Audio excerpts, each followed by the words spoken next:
सोमवारी ठाण्यामध्ये मनसेने ठाकरेंच्या शिवसेनेचा संयुक्तरित्या मोर्चा, माजी आमदार राजन विचार यांची माहिती, पालिकेतील भ्रष्टाचाराच्या विरोधात आंदोलन।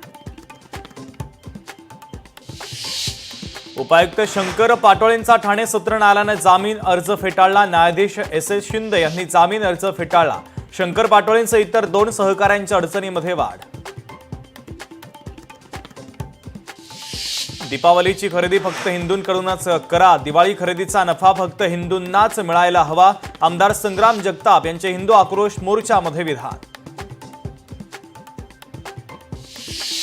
निलेश घाळवळ प्रकरण गुन्हे शाखेकडे वर्ग, घाळवळ प्रकरणाचा तपास पुणे पोलिसांच्या गुन्हे शाखेकडे, पुणे पोलीस आयुक्त अमितेश कुमारांचे आदेश।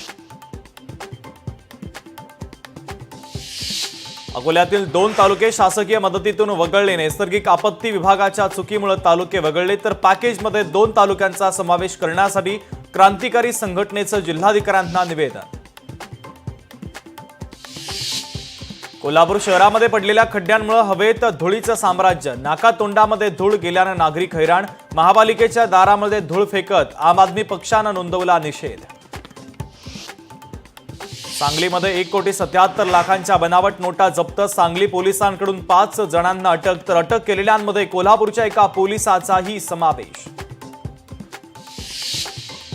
वसई विरारमधील बेकायदेशीर इमारतींचं बांधकाम प्रकरणी माजी आयुक्तांच्या अटकेविरोधात याचिका दाखल याचिकेवर 15 ऑक्टोबरला सुनावणी।